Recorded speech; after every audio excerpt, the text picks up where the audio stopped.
penyebabmu.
merasakan hadirat. Yes. Semua orang kebahagiaan akan mendapatkan merasakan kehadiran Tuhan. Amin. Saudara, kami ingin berdoa dulu ya. Mari kita bersama-sama berdoa. Kami mengucap syukur karena Engkau Allah yang baik, Engkau Allah yang mengumpulkan kami semuanya, Engkau Allah yang memberi hikmat pada kami semuanya, Engkau Allah sumber kesetiaan, Engkau Allah sumber kuasa. Yesus dahsyat, Yesus hebat. Kami semua cuma menggenapi. Terima kasih Tuhan, pimpin tempat ini dalam kasih Tuhan. Agar kami semua boleh merasakan hadirat-Mu, mendengar suara-Mu, melakukan apa yang menjadi kehendak-Mu. Pimpin acara ini dari awal hingga akhir dalam pimpinan-Mu. Berbicaralah Roh Kudus melalui hamba yang menyampaikan firman secara pribadi pada jemaat-Mu. Engkau dahsyat, aku percaya Engkau mampu untuk memutus secara pribadi. Terima kasih Tuhan, Engkau dahsyat, Engkau hebat Tuhan. Tanamkan dalam hati aku serahkan semua acara ini dalam tangan-Mu. Kami semua belajar, kami semua mau menyenangkan hati-Mu. Kami mau sungguh-sungguh mengasihi Tuhan, mengutamakan Tuhan Yesus di atas segala hal. Terima kasih Tuhan Yesus, dalam nama Yesus kami berdoa. Saudara, kita mau memuji Tuhan dengan sukacita. Pujiannya yaitu betapa indahnya di minor.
Siapa yang percaya akan isi kitab suci, maka dari hatinya, dari hati kita semua akan mengalir apa?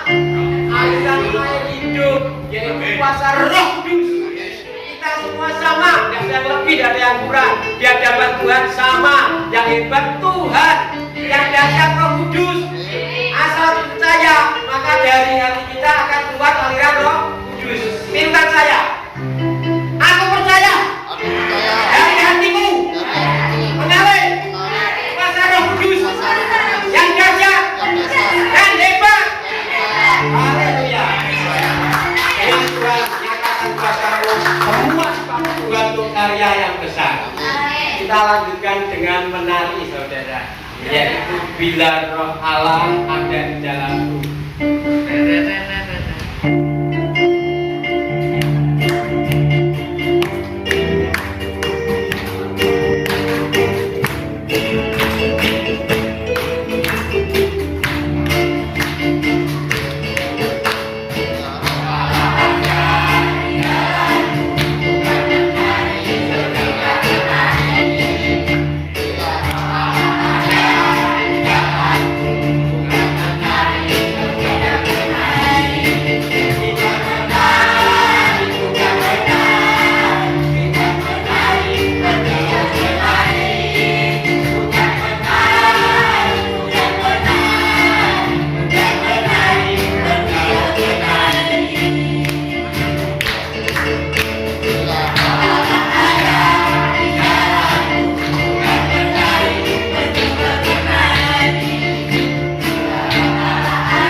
Orang yang setengah tahun tidak mandi,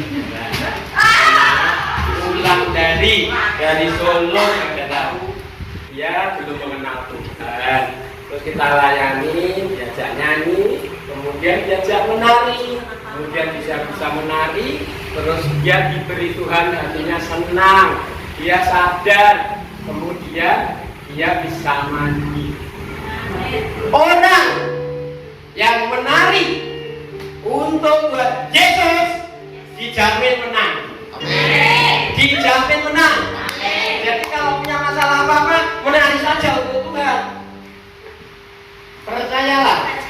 Berulang kali kami masuk gereja, buat tahu-tahu gerakan saya menari. Saudara, di Dokter Cipto pernah, yang terakhir ya di Miracle sebentar.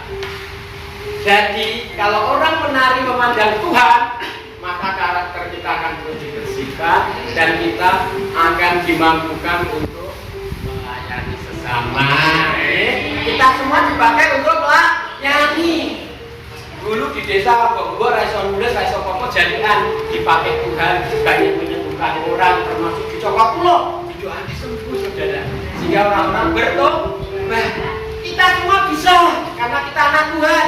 Ingat, dari hati kita mengalir aliran Roh Kudus jadi Tuhan. Lakukan. Siap-siap saja kita nanti pelan-pelan cepat atau lambat akan banyak melayani orang. Semua dilibatkan. Amin. Puji Tuhan. Kita ulangi lagi sekali lagi. Bila roh Allah ada di dalamku.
Apakah saudara setelah menari untuk Tuhan merasakan sukacita?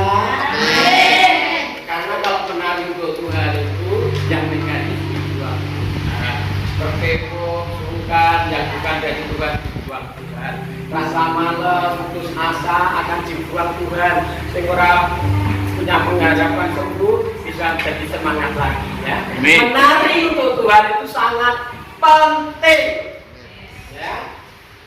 Bahkan Raja Daud pun juga menari-nari sampai bajunya dilempar-lempar begitu. Ternyata ditanda sebagai kemenangan dahsyat, saudara. Ya, kita akan sambung lagi ujian Maaf, saya juga baru belajar. Judulnya apa ini ya? Penolong yang setia. Kita semua punya penolong yang setia. Kapan saja, di mana saja tinggal panggil, Rambut tolong aku. Dia datang dalam waktu yang cepat. Bodoh. Saya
Terima kasih Bapa, kami bersyukur, kami percaya pada tengah-tengah kami Tuhan. Sebab kami percaya bahwa Engkau Allah yang bertakhta atas puji-pujian umat-Mu. Terima kasih buat hadirat-Mu Tuhan. Kau jamah setiap kami, Kau rapi setiap kami Tuhan. Terlebih-lebih saat ini Tuhan kami mau belajarkan firman-Mu. Biarlah penggerak kamu dulu Tuhan. Kau jamah setiap kami, mampukan kami Tuhan untuk kami menangkap apa yang Tuhan nyatakan, bahkan apa yang Engkau mau dalam setiap kami, sehingga kami mengerti maksud Tuhan yang Kau ajarkan bagi kami pada petang ini Tuhan. Makasih Bapa, kami bersyukur, kami buka hati kami. Biarlah kuasa Roh Kudus Tuhan, Engkau yang menyatakan bagi setiap kami. Jadikan kami tanah-tanah yang subur Tuhan, yang siap kita beri firman-Mu, sehingga benih itu akan bertumbuh, berbuah dan menjadi berkat Tuhan. Makasih Bapa, pakai seluruh umat-Mu Tuhan dalam tempat ini. Sebab kami percaya Tuhan, Engkau tahu keberadaan setiap kami, dan Engkau akan nyatakan bagi setiap kami untuk menjadi alat-Mu Tuhan, untuk menjadi kemuliaan bagi nama Tuhan. Terima kasih Bapa, segala pujian, hormat dan kemuliaan hanya bagi Engkau Tuhan. Sebab Engkau Allah Bapa yang kami sembah. Di dalam nama Tuhan Yesus Kristus, Allah yang hidup dan kami sembah, kami sudah berdoa dan mengucap syukur. Amin.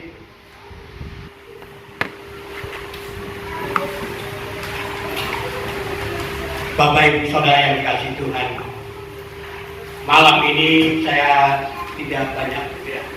Saya akan fokus kepada firman Tuhan malam ini.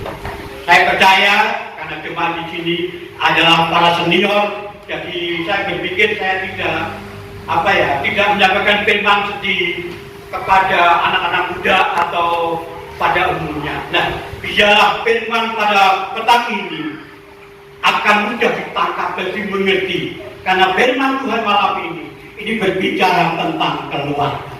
Bapak Ibu Saudara yang dikasihi Tuhan, bagaimana kita bisa mendapatkan berkat Tuhan atas rumah kita. Bapak Ibu Saudara yang dikasihi Tuhan, di dalam kisah ketika diceritakan tentang tampil Tuhan ketika ada di rumah Obed-Edom, yaitu orang Gad. Dan apa yang terjadi ketika tabut Tuhan itu ada di rumah Obed-Edom, dan keluarga diberkati Tuhan luar biasa. Sebab tabut Tuhan itu berbicara tentang kehadiran Tuhan, sehingga Obed-Edom diberkati seluruh keluarganya, bahkan dikatakan di dalam seisi rumahnya. Kami minta untuk Pak Karno membaca firman Tuhan dari 2 Samuel 6 ayatnya yang ke-11. 2 Samuel 6 ayatnya yang ke-11.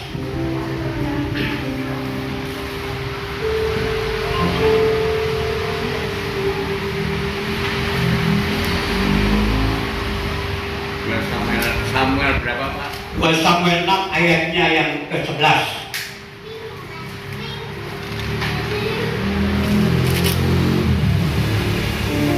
Samuel 6 ayat 11, begini bunyi firman Tuhan. 3 bulan lamanya tabut Tuhan itu tinggal di rumah Obed-Edom, orang Gad itu. Dan Tuhan memberkati Obed-Edom dan seisi rumahnya. Amin. Amin. Nah, itulah ketika ada tabut Tuhan, artinya ada kehadiran Tuhan atas rumah Obed-Edom. Dan sekarang kita akan melihat, jika keluarga kita ingin diberkati dan dipelihara secara luar biasa, maka keluarga harus bisa membangun namanya mesbah keluarga. Saudara yang dikasihi Tuhan, itu artinya bahwa kita mau mengundang hadirat Tuhan di dalam rumah kita atau di tengah-tengah saudara kita. Nah, petang ini kita akan belajar tentang bagaimana mendapatkan berkat Tuhan atas rumah kita. Kita akan melihat di dalam Ulangan pasalnya yang ke-6, ayatnya yang ke-4 dan yang ke-9. Saya akan bacakan firman Tuhan berkata demikian. Dengarlah hai orang Israel, Tuhan itu Allah kita, Tuhan itu Esa. Kasihlah Tuhan Allahmu dengan segenap hatimu dan dengan segenap jiwamu dan dengan segenap kekuatanmu. Apa yang diperintahkan kepadamu pada hari ini haruslah engkau perhatikan. Yang ketujuh, haruslah engkau mengajarkan berulang-ulang kepada anak-anakmu dan membicarakan apabila engkau duduk di rumahmu, apabila engkau sedang dalam perjalanan, apabila engkau berbaring, dan apabila engkau bangun. 8. Haruslah juga engkau mengikatkannya kepada tanda pada tanganmu, dan haruslah itu menjadi lambang di dahimu. Dan yang 9, dan haruslah engkau memuliakannya pada tiang pintu rumahmu dan pada pintu gerbangmu. Amin. Saudara yang dikasih Tuhan, dan malam ini kita akan belajar tentang 5 poin yang bisa saya dapatkan, bahkan yang bisa malam ini kita bersama-sama untuk belajar bagaimana kita bisa mendatangkan berkat atas rumah kita. Saudara yang dikasihi Tuhan, 5 hal yang bisa saya sampaikan kepada Bapak Ibu Saudara. Poin yang pertama yaitu jadikan rumah kita sebagai tempat atau sebagai gereja Tuhan. Coba Bapak baca di dalam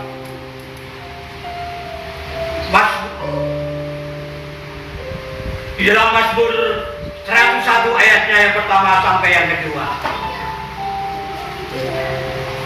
Mazmur 101 ayatnya yang pertama sampai yang kedua. Mazmur 101 ayatnya yang pertama sampai yang kedua. Seorang raja bernazar, aku hendak menyanyikan kasih setia dan hukum. Aku hendak bermazmur bagimu ya Tuhan. Aku hendak memperhatikan hidup yang tidak bercela. Bilakah engkau datang kepadaku, aku hendak hidup dalam ketulusan hatiku di dalam rumahku.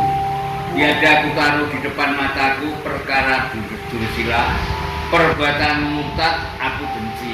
Itu takkan melekat padaku. Hati yang bengkok akan menjauh daripadaku. Kejahatan aku tidak mau tahu. Orang yang sembunyi-sembunyi mengumpat temannya, dia akan kubinasakan. Sampai itu Bapak, sampai itu aja. Jadi selama ini kita kita salah kaprah bahwa menilai rumah Tuhan itu hanya gereja. Saudara yang dikasihi Tuhan, tetapi sebenarnya di mana rumah kita atau tempat tinggal kita itu adalah rumah Tuhan, yang artinya tempat di mana Tuhan mau tinggal dan berdiam di dalamnya. Bapak Ibu Saudara yang dikasihi Tuhan, kita akan melihat yaitu di dalam Mazmur 128.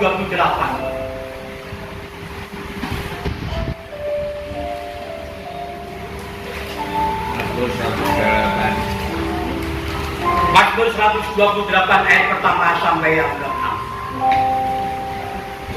Berkat atas rumah tangga. Berbahagialah setiap orang yang takut akan Tuhan, yang hidup menurut jalan yang ditunjukkannya. Apabila engkau memakan hasil jerih payah tanganmu, berbahagialah engkau dan baiklah keadaanmu. Istrimu akan menjadi seperti pohon anggur yang subur di dalam rumahmu. Anak-anakmu seperti tunas pohon zaitun sekeliling menjamu. Sesungguhnya demikian akan diberkati orang laki-laki yang takut akan Tuhan. Kiranya Tuhan memberkati engkau dari Sion, supaya engkau melihat kebaikan Yerusalem seumur hidupmu, dan melihat anak-anak dari anak-anakmu damai sejahtera atas Israel. Amin. Amin. Bapak Ibu Saudara yang dikasihi Tuhan, tadi poin yang pertama, jadikan rumah kita sebagai rumah Tuhan. Lalu poin yang kedua yaitu undang hadirat Tuhan atau Roh Kudus di dalam rumah kita. Nah, di dalam rumah kita jadikan sebagai altar doa bagi Tuhan. Artinya di tempat di mana Tuhan mau tinggal dan berdiam. Jadi kita akan melihat bahwa ketika kita membangun mezbah Tuhan, ketika kita memuji dan menyembah Tuhan, seperti apa yang tadi disampaikan oleh Pak Daud ya, Itu tadi pujian yang betul-betul memberkati. Nah, jadi kita harus selalu mengundang, yaitu akan hadirat Tuhan dalam hidup kita. Artinya kita bisa membangun mezbah keluarga atau mezbah doa bagi Tuhan. Bapak Ibu Saudara yang dikasihi Tuhan, kalau kita melihat di dalam 2 Samuel 6 ayat 11 dan 12, mungkin Pak Pano bisa baca Pak 2 Samuel 6 ayat 11 dan 12. 2 Samuel 6 ayat 11 dan 12. begini bunyi firman Tuhan. Loh, tadi jauh 11 sama 12 Pak. 11 dan 12. 3 bulan namanya tabut Tuhan itu tinggal di rumah Obed-Edom, orang Gad itu. Dan Tuhan memberkati Obed-Edom dan seisi rumahnya. Diberitahukanlah kepada Raja Daud demikian, Tuhan memberkati seisi rumah Obed-Edom dan segala yang ada padanya oleh karena tabut Allah itu. Lalu Daud pergi mengangkut tabut Allah itu dari rumah Obed-Edom ke kota Daud dengan sukacita. Amin. Amin. Ya. Bapak Ibu Saudara yang dikasihi Tuhan, ketika kita mengundang hadirat Tuhan, ketika kita membangun mezbah keluarga atau mezbah doa bagi Tuhan, maka akan terjadi mujizat, akan terjadi kuasa Allah. Sebab ketika kita memuji dan menyembah Tuhan, tadi saya katakan bahwa Allah telah bertata di atas puji-pujian umatnya. Maka ketika kita mengundang hadirat Tuhan, maka akan terjadi sesuatu dan mujizat itu akan terjadi. Saudara yang dikasihi Tuhan, yang sakit bisa sembuh, Amin. dan yang susah menjadi senang, yang kekurangan menjadi berkelimpahan. Saudara yang dikasihi Tuhan, itulah kuasa Tuhan ketika kita mau undang Tuhan hadir di tengah-tengah keluarga kita. Bapak Ibu Saudara yang dikasihi Tuhan, sehingga itu bisa mendatangkan hidup kita penuh berkat dan berkelimpahan. Lalu poinnya yang ketiga, yaitu bangun bahtera keselamatan dalam rumah kita. Coba Pak Pano bisa baca di dalam Ibrani 11 ayatnya yang ke-7 ya. Ibrani 11. Di dalam Ibrani 11 Ya. 11 ayat 7. ke-7. Begini bunyi firman Tuhan, karena iman maka Nuh dengan petunjuk Allah tentang sesuatu yang belum kelihatan, dengan taat mempersiapkan bahtera untuk menyelamatkan keluarganya, dan karena iman itu ia menghukum dunia, dan ia dituntutkan untuk menerima kebenaran sesuai dengan imannya. Amin. Nah, itulah yang terjadi di dalam kehidupan Nuh. Ketika Allah mau menghancurkan seluruh yang sudah diciptakan Tuhan, baik itu manusia, hewan, burung-burung, bahkan segala makhluk yang sudah diciptakan. Dan ketika Allah melihat bahwa manusia itu semakin jahat, maka Allah murka dan Allah mau menghancurkan seluruh apa yang sudah diciptakan. Tapi ketika Allah mau menghancurkan semuanya itu, Allah teringat akan Nuh. Nah, Nuh adalah orang yang hidupnya bergaul dengan Allah. Kalau kita belajar di dalam Kejadian pasalnya yang ke-6 ayatnya yang ke-9, di situ kita akan mendapat tentang pribadi Nuh yang hidupnya bergaul dengan Allah. Nah,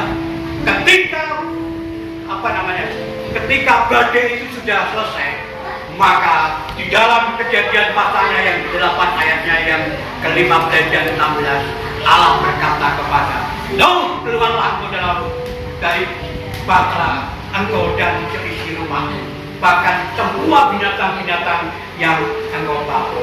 Lalu di dalam ayatnya yang ke-20, dan ketika Nuh sudah di daratan dan Nuh sudah diselamatkan oleh Tuhan melalui air bah itu, maka Nuh penuh ucapan syukur. Dan di dalam ayat 20, Nuh membangun yang namanya mezbah itu. Tuhan, maka diambilnya lah binatang-binatang, bahkan hewan-hewan yang terbaik untuk dibakar dan dipersembahkan kepada Tuhan. Jadi poinnya yang ketiga yaitu bangun bahtera keselamatan dalam rumah kita. Karena kita tidak bisa menyelamatkan mungkin seluruh anak-anak kita, mungkin orang tua kita, tapi kita bisa bawa anak-anak kita atau orang-orang tua kita kepada Tuhan. Sebab itulah yang harus kita lakukan, karena memang kita tidak bisa menyelamatkan. Hanya kasih dan kuasa Tuhan yang akan menyatakan di dalam Tuhan. Maka itulah poin yang ketiga, yaitu membangun bahtera di dalam keselamatan. Poin yang keempat, jadikan rumah kita ada tempat tinggal yang nyaman, ada damai, ada kasih, ada suasana kekeluargaan di dalamnya. Mari Bapak kembali baca di dalam Mazmur 133 ayat pertama sampai yang ketiga. Mazmur 133. Persaudaraan yang rukun, nyanyian ziarah jauh. Sungguh alangkah baiknya dan indahnya apabila saudara-saudara diam bersama dengan rukun. Seperti minyak yang baik di atas kepala meleleh ke janggut, yang meleleh ke janggut Harun dan ke leher jubahnya. Seperti embun gunung Hermon yang turun ke atas gunung-gunung Sion. Sebab kesanalah Tuhan memerintahkan berkat kehidupan untuk selama-lamanya. Amin. Nah, itulah digambarkan seperti gunung Hermon yang mengalir ke bukit Sion. Saudara yang dikasih itu, ketika 7 bulan yang lalu ketika saya ada di Holy Land dan saya ada di Gunung Hermon, dan waktu itu pas kebetulan itu bersalju. Jadi saya bisa melihat pemandangan yang begitu indah karena gunung-gunung batu itu telah menjadi menjadi bukit salju yang begitu indah, saudara. Bahkan kami banyak melihat anak-anak bermain ski dan sepatu roda, saudara. Bahkan kalau kita mau naik ke Bukit Hermon, kita juga naik melalui kereta gantung yang ada, sebab tanah di situ basah sekali, dengan ketinggian yang begitu luar biasa. Mungkin kalau berjalan, mungkin saya bisa capek. Maka orang yang mau naik ke Bukit Hermon, maka di situ ada yang namanya kereta gantung untuk bisa membawa ke Bukit Hermon. Saudara yang kita itu dari Bukit Hermon itu kita bisa melihat pemandangan yang begitu indah, begitu mempesona karena dalam ketinggian yang begitu luar. Bapak Ibu Saudara yang dikasihi Tuhan, itu adalah gambarannya di mana firman Tuhan menyatakan bahwa dari Bukit Hermon itu mengalir ke Bukit Sion. Itu artinya bukan sesungguhnya, itu hanya gambaran saja itu. Jadi memang air dari Gunung Hermon itu mengalir ke bawah itu, dan itu bisa dikatakan ke Bukit Sion gitu. Nah, jadi untuk poin yang keempat tadi, jadikan rumah kita sebagai tempat yang begitu nyaman, ada damai sejahtera, ada suasana kekeluargaan, dan saya percaya ketika itu ada di dalam kehidupan keluarga saudara, maka saya percaya berkat-berkat Tuhan akan dicurahkan dalam kehidupan rumah saudara. Dan yang kelima, jadikan rumah kita tempat latihan untuk melayani.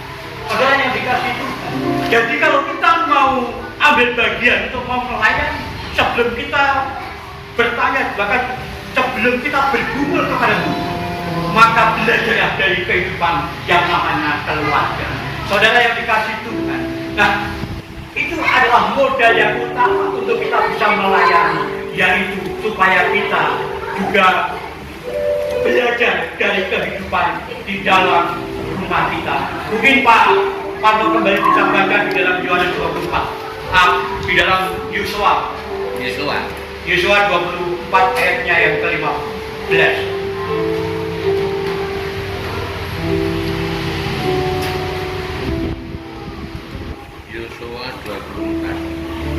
Yosua 24 ayatnya yang ke-15.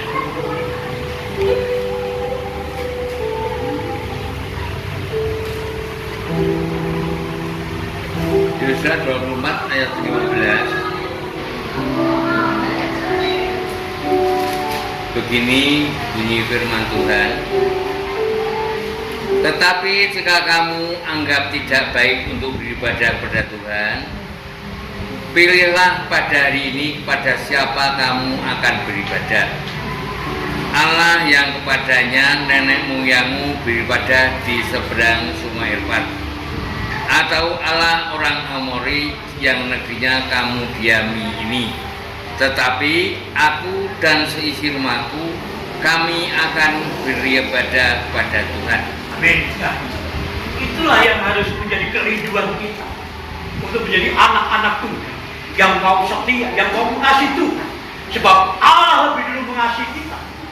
Bahkan Allah telah menyatakan kasih-Nya atas hidup kita ketika kita masih berdosa. Bahkan Allah dengan kerelaannya, bahkan dengan mau berkorban untuk menyerahkan nyawanya dan mati di atas salib. Itu tanda kasih Allah yang begitu besar. Kalau kita melihat di dalam Yohanes 3 ayat 16. Bapak Ibu Saudara yang dikasihi Tuhan. Jadi dikatakan bahwa rumah kita harus menjadi seperti gereja, yaitu tempat latihan untuk melayani di dalam. Bapak Ibu Saudara yang dikasihi. Dan itulah 5 poin yang bisa kita bersama-sama belajar, yaitu pada malam ini. Yang pertama, jadikan rumah kita sebagai rumah Tuhan. Lalu yang kedua, undang hadirat Tuhan di dalam rumah kita. Yang ketiga, bangun bapa keselamatan dalam rumah kita. Dan yang keempat, jadikan rumah kita sebuah tempat tinggal yang nyaman. Dan yang kelima, jadikan rumah kita tempat latihan untuk melayani. Bapak Ibu Saudara yang dikasihi. Jadi saya kesimpulkan dari semua poin yang sudah saya nyatakan, yaitu jadikan rumah kita untuk belajar melayani, yaitu lewat apa, Bapak Ibu Saudara? Yang pertama yaitu doa bersama. Karena doa bersama itu akan terlatih untuk kita saling suka dan mau berdoa. Itu poin yang pertama, yaitu jadikan rumah kita untuk menjadi doa bersama dalam rumah. Lalu yang kedua, yaitu saling melayani. Itu akan menjadi modal bagi kita untuk bisa menjadi seorang hamba yang sejati atau yang setia. Lalu yang ketiga, saling mengasihi. Karena kasih harus menjadi landasan dalam hidup kita. Dengan demikian, kita akan terbiasa memiliki hati seorang hamba. Saya percaya ketika kita bisa membangun misbah Tuhan di dalam keluarga kita, maka kita akan banyak belajar untuk bisa melayani. Dan yang keempat ini yang perlu kita perhatikan, yaitu saling mengampuni. Itu kelihatan seperti bagus, karena memang mengasihi dan mengampuni itu sesuatu yang mudah untuk kita katakan, tapi sulit untuk kita lakukan. Jadi poin yang keempat adalah saling mengampuni. Seperti gereja adalah komunitas orang-orang yang sudah diampuni, maka keluarga juga sedang menjadi orang-orang yang saling mengampuni. Bapak Ibu Saudara, saya tidak tahu apa yang kita ini, ada pergumulan, ada masalah, ada persoalan yang saat ini ada di dalam kehidupan Bapak Ibu Saudara. Tapi saya percaya ketika saudara mengundang hadirat Tuhan, maka Roh Kudus akan menyatakan dan Roh Kudus akan menolong setiap apapun yang kita alami, apapun yang kita alami terjadi. Dan saya percaya ketika kita mengundang hadirat Tuhan, maka kita akan melihat mujizat Allah dinyatakan, kuasa Allah dinyatakan. Sebab kami percaya ketika kita memuji Tuhan, ketika kita menyembah Tuhan, dan ketika kita masuk dalam hadirat-Nya, ada kuasa Allah yang dinyatakan. Bahkan akan terjadi mujizat-mujizat yang akan terjadi. Maka yang terakhir, jadikanlah rumah kita seperti bumi. Artinya suasana penuh damai di dalam keluarga.